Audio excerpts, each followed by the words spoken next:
एक आदमी बहुत हिंसा प्रवृत्ति का था, चोर था और हिंसा में उसको सुख मिलता था। जैसे अलग अलग वो इतना तमोगुणी था, जब किसी को काटता और तड़पता तो उसे सुख मिलता था। सैकड़ों हजारों को ऐसे काटता था।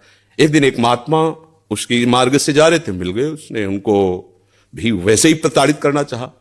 तो भगवत प्राप्त महात्मा थे। उन्होंने कहा कि बच्चा, इससे तुमको क्या मिलता है? तो संतों के दर्शन से, संभाषण से अंतःकरण की मलिनता का नाश होता है। यदि अभिमान त्याग कर संतों के पास जाया जाए तो एक एक कदम यज्ञ के समान होता है। संत दर्श को चालिए तज माया अभिमान। जो भगवान में वास्तविक रमण करने वाले महापुरुष हैं, उनका प्रभाव होता है। उस पापात्मा जीव की हिम्मत नहीं हो रही थी उनकी तरफ देखने की। उनका बेटा तुम ये सब क्यों करते हो? तो उन्होंने कहा सुख के लिए करता हूं, संपत्ति छीनता हूं, मारता हूं। इससे बोले अभी तुम सुख की पहचान ही नहीं जानते हो, किसे सुख कहते हैं। तो उनका फिर मुझे बताइए आप सुख किसे कहते हैं? तो बोले हमारी बात तुम्हें तभी समझ में आएगी तब तुम निष्पाप हो गए, क्योंकि पापवंत कर सहज स्वभाव भजन मोहिते ही भावन। बोले महाराज क्या करूं जिससे मैं निष्पाप हो जाऊं? तो उनका हमारे भारत में पवित्र देश है, उनमें आप भ्रमण करो, अवगाहन करो, तुम पवित्र हो जाओगे। निष्पाप करने के लिए हमारे बहुत से तीर्थ हैं भारत में, तीर्थपाद प्रभु ने उनको प्रकट किया है। तो महाराज हम कब जानेंगे पवित्र हो गए? तो सिद्ध महापुरुष थे, उन्होंने एक शुष्क लकड़ी दी, सूखी हुई लकड़ी दी, कहा इसे ले जाओ और जब ये हरी होने लगे, इसमें किनगा आने लगे, तो तुम समझ लेना तुम निष्पाप हो गए। चला गुरु को प्रणाम करके 10 किलोमीटर चला हुआ, शाम हुई। एक वृक्ष बड़ा था, उसके नीचे रुका। गांव में रहने का स्वभाव उसका नहीं था, और उसमें 4-5 चोर बैठे हुए थे, और वो नीचे जड़ में ऐसे जाके बैठ गया। रात्रि व्यतीत हो तो तीर्थयाटन को जाएंगे।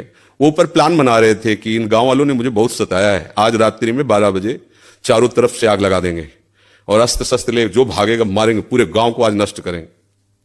उसके कान में पड़ी बात। उसने कहा कि तीर्थ यात्रा तो जा ही रहे हैं, अगर इन जो 4 हैं 5 हैं इनको अगर मार देते हैं तो जा ही तो रहे हैं तीर्थ यात्रा में, पूरा गांव बच जाएगा। ये पूरे गांव को मारना चाहते, पशु पक्षी हैं, बहुत से जीव हैं। तो उसने कहा भैया तुम्हारे गुरु हम हैं, आओ हम तुम्हें सलाह बताते हैं कैसे पूरे गांव को नष्ट करना है। तो चारों कूद थोड़ी पड़ेंगे, एक ही एक आएगा। चारों को हम मार दिया। सोचा अब यहां हिंसा हो गई, नहीं रुकेंगे। लकड़ी उठाई तो हरी हो गई। उनका गुरुजी ने कहा था जहां हरी हो जाए वापस चला गया। वहां गया संत भगवान को। संत ने कहा हम जानते थे कि तुम ऐसे स्वभाव वाले हो कि तुम्हें तीर्थ यात्रा सुहाएगी नहीं, वापस आ गए। तो उनका भगवान आपकी आज्ञा पर। आपने कहा था हरी हो, देखो हरी हो गई।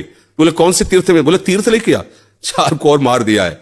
बोले बताइए कैसे? उन्होंने बोले देखो बेटा, पहले स्वार्थ के उद्देश्य से मारते थे तो पाप हुआ, लेकिन पूरे नगर के बचाने के लिए 4 को मारा आपने। उद्देश्य आपका दूसरों के सुख के, इसलिए मारना ये आपको तीर्थयाटन से भी अधिक पवित्र करने वाला हो गया। क्रिया वही, उद्देश्य परिवर्तन, फल का परिवर्तन।